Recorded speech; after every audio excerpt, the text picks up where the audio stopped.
পারস্পরিক সহযোগিতা বৃদ্ধি এবং ব্যবসা বাণিজ্যের সম্ভাবনা অনুসন্ধানে পাকিস্তানের সঙ্গে সম্পর্ক জোরদারের উপর গুরুত্ব আরোপ করেছেন প্রধান উপদেষ্টা ডক্টর মোহাম্মদ ইউনূস। বৃহস্পতিবার রাষ্ট্রীয় অতিথি ভবন যমুনায় প্রধান উপদেষ্টার সঙ্গে পাকিস্তানের পররাষ্ট্র সচিব আমনা বেলুচের সাক্ষাৎকালে প্রধান উপদেষ্টা আহ্বান জানান। প্রধান উপদেষ্টা বলেন, কিছু প্রতিবন্ধকতা আছে, এসব কাটিয়ে ওঠার উপায় আমাদের খুঁজে বের করতে হবে এবং সামনে এগিয়ে যেতে হবে। বলা চলে এবার পূর্ব শত্রুতা শেষ, নতুন সম্পর্কে বাংলাদেশ পাকিস্তান।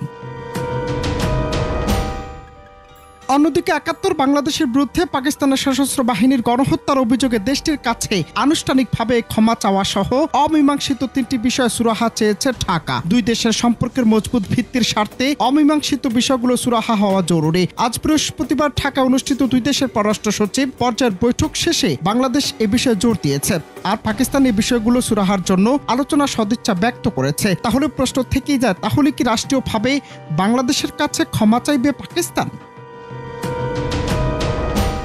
বৈঠকের পরপরই আরেক খবর, আগামী ২৭ এপ্রিল ২ দিনের সফরে ঢাকায় আসছেন পাকিস্তানের উপপ্রধানমন্ত্রী ও পররাষ্ট্রমন্ত্রী ইসাক দার। রাষ্ট্রীয় অতিথি ভবন পদ্মায় অনুষ্ঠিত পররাষ্ট্র সচিব পর্যায়ের বৈঠক শেষে ব্রিফিং এসব কথা জানান পররাষ্ট্র সচিব জসিম উদ্দিন। এর আগে পররাষ্ট্র উপদেষ্টা তৌহিদ হোসেনের সঙ্গে বৈঠক করেন পাকিস্তানের পররাষ্ট্র সচিব আমনা বালুচ।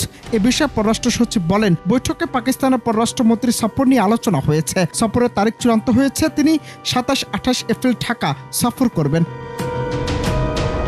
এ সময় পররাষ্ট্র সচিব আরও বলেন, দুই দেশের মধ্যে নিয়মিত যোগাযোগ রক্ষা করাই আমাদের লক্ষ্য। বৈঠকে বাংলাদেশ পাকিস্তান সম্পর্ককে এগিয়ে নিতে উভয় দেশই আন্তরিক আগ্রহ প্রকাশ করেছে। তিনি জানান, দুই দেশের মধ্যে ১৯৭১ সালের অমীমাংসিত বিষয়, কৃষি, বাণিজ্য, শিল্প, সংস্কৃতি, খেলাধুলা, উচ্চশিক্ষা, সরাসরি ফ্লাইট চালুর মতো নানা গুরুত্বপূর্ণ বিষয়ে আলোচনা হয়েছে।